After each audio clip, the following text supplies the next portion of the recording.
Jadi update lagi ya aplikasi Sims. Nih, jam setengah 6 pagi cuy. Orang lain baru bangun ya kan. Awak baru mau tidur. Ini Pak Hasan nih lagi siap-siapin kelas nih kayak jam segini nih. Oke lah, lanjut. Jadi di updatean kali ini em, poinnya ini ya yang saya catat di sini. Nah kan panjang umur kan Pak Hasan ngechat. Jadi em, yang pertama itu wali kelas bisa kelola data siswa di kelasnya, pengumuman sekolah, bisa nambah siswa di tagihan yang sudah ada, notifikasi pengingat bisa pakai filter, lalu di akun bendahara bisa input pembayaran SPP. Nah, sebelum saya masuk untuk menjelaskan seluruh ini, seluruh pembaruannya, ini saya mau ngasih tahu lagi karena mungkin ada eh, bapak-bapak ya yang baru menggunakan Sims yang mungkin belum tahu cara update aplikasinya gimana. Nah, jadi cara update aplikasinya ini kan login nih ke akun admin. Jadi login ke akun admin, ke menu sekolah. Nah, lalu pengaturan umum. Sekolah pengaturan umum, lalu presensi dan aplikasi. Nah, lalu klik tombol update aplikasi. Nah, ini kalau saya nggak bisa karena udah saya update. Untuk bapak-bapak sekalian, intinya nih, klik aja tombol update aplikasi ini lalu oke kan gitu. Nah, udah gitu aja, nggak usah jangan yang lain-lain lah intinya. Cukup dari tombol ini aja. Maka nanti akan otomatis update aplikasinya ke yang terbaru seperti itu. Nah, oke, itu tadi untuk cara update-nya. Nah, ini saya mau jelaskan dulu tentang pembaruannya lah gitu ya. Ini sih yang agak berat nanti di bagian sini sih, yang di bagian tagihannya. Oke, ntar kita ke ini dulu ke akun wali kelas. Ini saya pindah ke akun wali kelas. Gimana nih? Oh, ini nggak ada ya. Sebentar. Apa ya? Lupa. Wali kelas. Oke, wali kelas. Nah, di sini di wali kelas ada menu baru yaitu menu siswa. Nah, menu siswa ini untuk melihat siswa-siswa yang ada di kelasnya gitu. Nah, di sini bisa nih eh, kayak lihat ya, lihat detail siswa. Nah, lihat detail siswa itu bisa. Terus juga lihat absen ya udah pastilah dari sebelumnya juga kalau lihat absen udah bisa ya kan. Lihat poin pelanggaran juga udah bisa dari sebelumnya. Untuk ngedit, nah untuk ngedit bisa. Kalau misalnya mau mindahin kelas bisa juga di sini. Tinggal tentuin aja mau ke kelas berapa gitu. Nah kalau misalnya nambah siswa, hapus siswa itu nggak bisa ya, nggak diperbolehkan. Kalau misalnya kalau di admin kemarin kan nambah siswa itu kan apa ya? Jadi narik siswa dari kelas lain kan, nyulik lah gitu intinya. Jadi nggak di akun wali kelas nggak bisa, karena itu sama aja kayak ya dia nyulik siswa dari kelas lain gitu kan. Tapi kalau misalnya dia mindahin siswa dia ke kelas lain, nah itu bisa. Nah jadi kalau misalnya ada perpindahan, perpindahannya itu mau dari wali kelas masing-masing aja, nggak supaya admin sekolah atau tata usaha nggak repot-repot gitu mindahinnya. Ya udah diinstruksikan aja ke para wali kelas gitu kan untuk memindahkan siswa-siswanya gitu yang memang pindah kelas seperti itu. Tapi saya rasa em, kurang tepat ya karena kan biasanya tuh kalau ganti tahun ajaran kan wali kelas kan ganti juga ya kan pasti nantinya. Ya baiknya sih memang dari akun admin tetap gitu karena kan dari akun admin juga udah gampang kan kemarin udah bisa langsung pilih sekali banyak siswa dia kemarin. Nah, ini nggak ada baru bisa dipraktikin ya jadi intinya itulah Jadi sekarang wali kelas bisa kelola data siswa di kelasnya. Nah, selanjutnya untuk pengumuman, pengumuman ini sebenarnya belum 100% jadi sih. Jadi ini udah semua, ya kan? Nah, jadi kemarin pengumuman ini tuh terakhir lah saya kerjakan. Cuman mendadak ada masuk kerjaan baru. Nah, dan kliennya ini minta cepat gitu. Jadi em, belum sepenuhnya jadilah untuk pengumuman ini. Nih, jadi pengumuman bisa dibuka di akun admin, di menu sekolah, pengumuman. Sebenarnya di sini udah bisa buat pengumuman, bisa edit, bisa lihat pengumuman gitu kan. Cuman, nah di sini juga udah ada sih notifnya. Nah ini contoh ya. Cuman ternyata tadi pada saat saya cek notifnya itu apa ya, kurang sempurna gitulah. Nah kayak ada ini, ada PP-nya gini gitulah kan. Nah, paling nantilah di pembaruan selanjutnya saya perbaiki.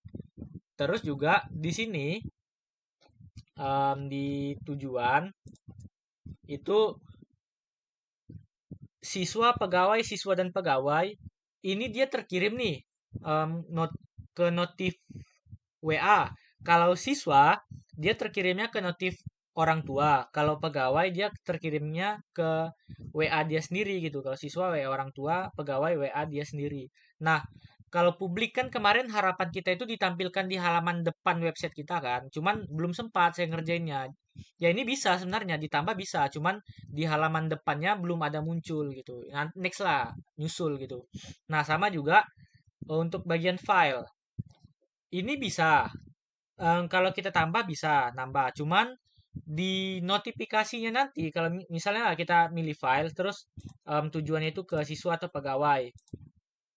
Filenya itu tidak ikut terkirim. Nah, nanti di next update, saya udah coba-coba kan di WA Gateway-nya bisa tuh untuk ngirim pesan sekalian sama file. Nah, nanti akan saya apalah, saya sesuaikan lah supaya nanti bisa otomatis juga gitu. Jadi kalau misalnya kita buat pengumuman yang ada filenya, nah nanti otomatis masuk tuh ke filenya itu ikut terkirim juga gitu sebagai notif ke WA masing-masing gitu.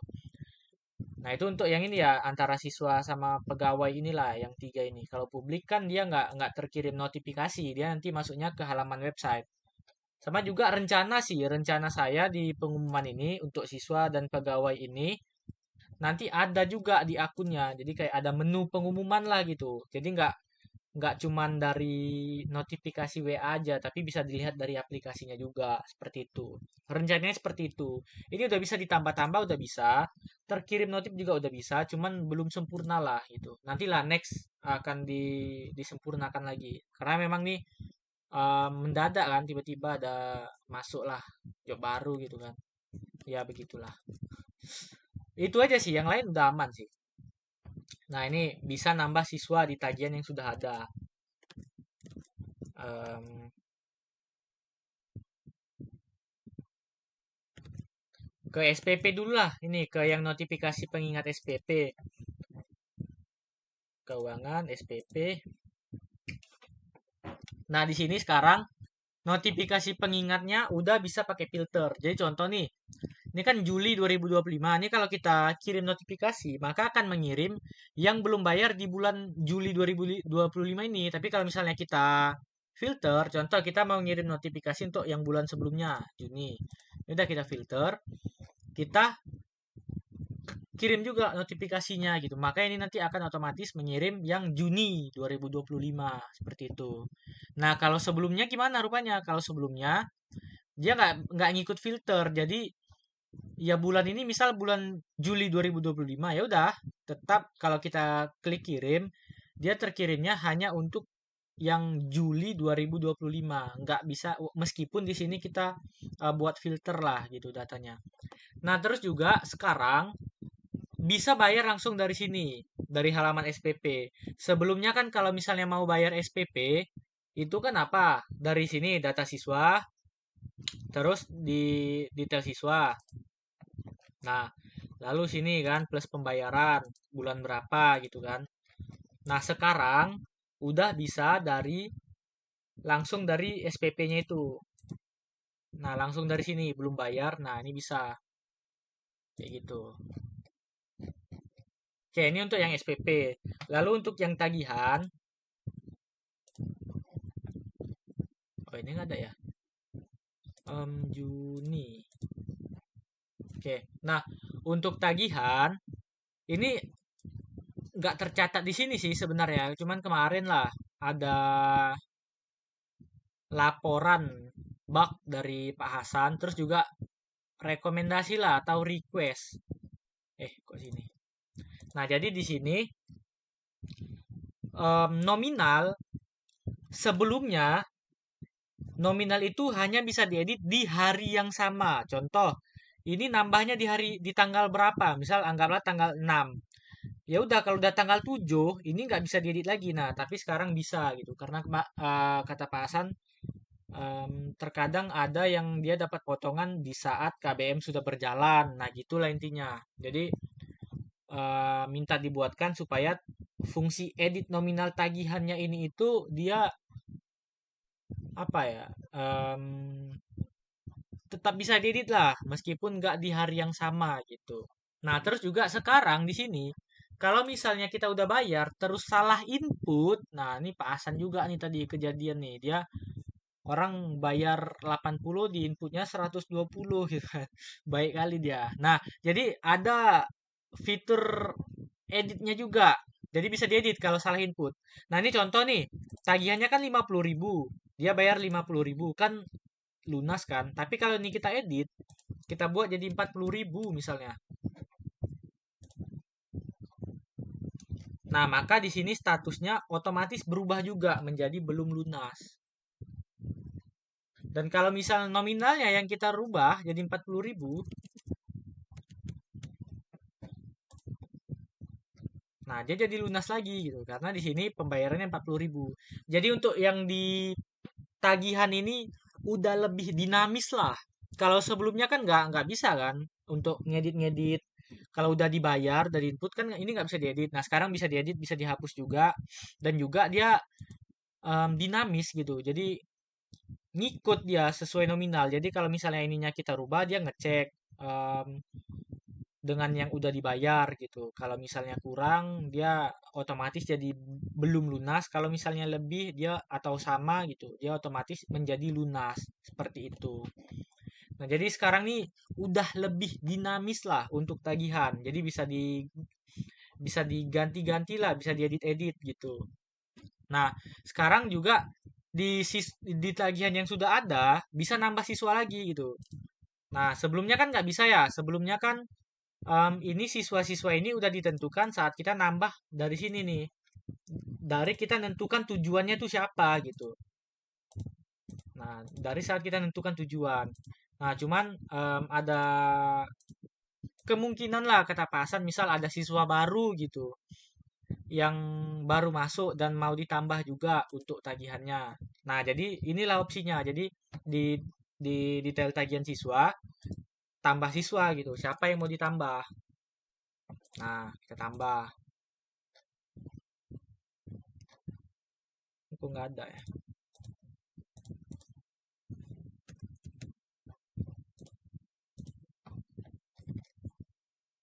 Oke, ini kayaknya berarti si Gojo Fazal ini tadi kan nggak ada ya. Coba ya kita tengok. Nah ya dia beasiswa potongan 100%. Jadi dia nggak bisa gitu ditambah tagihan, otomatis lunas. Itulah intinya. Ini nggak usah dijelasin lagi lah ya, bagian beasiswa kan tuh udah 2 update sebelumnya tuh saya jelaskan. Jadi harusnya udah ngerti lah fungsi beasiswa di sini itu untuk apa.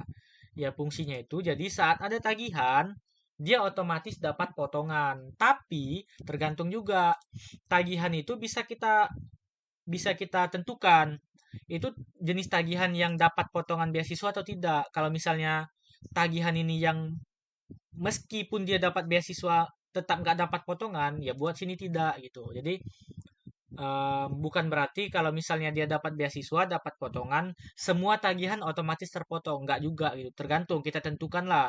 Ini jenis tagihan yang dapat potongan beasiswa atau tidak. Seperti itu. Oke, itulah tadi ya. Jadi bisa nambah siswa di tagihan yang sudah aktif. Ini ya, mana nih? Ini. Bisa nambah siswa di tagihan yang sudah ada. Nah, eh, di data siswa juga, ini ada saya rubah di detail siswa. Nah, ini bisa bisa diedit-edit juga lah. Sebelumnya kan ini nggak bisa nih ya, ngedit nominal tagihan kan nggak bisa dari sini nih sebelumnya, nggak bisa dari detail siswa. Kalau mau ngedit, ya dari menu menu tagihan kan, pilih tagihannya yang mana, lalu edit nominalnya gitu. Nah, kalau sekarang udah bisa langsung dari akun siswa diedit nominalnya, kayak gitu. Nah, kita coba masuk ke akun bendahara. Di akun bendahara sekarang udah bisa untuk SPP. Nih, input pembayaran SPP udah bisa. Jadi ke SPP, lalu di sini nih di belum bayar. Nah, udah tinggal bayar-bayar lah mana yang mau bayar gitu. Nah, sama juga di tagihan tadi sama kayak yang di admin barusan. Eh, jadi kalau ada tagihan em, bisa diedit lah. Tombol editnya ini ada selalu gitu. Terus juga bisa ditambah juga ya sama lah 100% sama dengan yang di akun admin tadi. Jadi ya udahlah nggak usah dijelasin lagi kan. Oke, mungkin itu aja untuk update-nya. Jadi wali kelas bisa kelola data siswa di kelasnya. Pengumuman sekolah yang belum sempurna ya, belum selesai. Em, Bisa nambah siswa di tagihan yang sudah ada. Terus juga bisa ngedit-ngedit nominal tagihannya. Em, Terus notifikasi SPP bisa ditentukan berdasarkan filter waktunya, filter bulan, sama akun bendahara bisa input pembayaran. Oke, mungkin segitu aja dari saya. Terima kasih. Saya tidur dulu.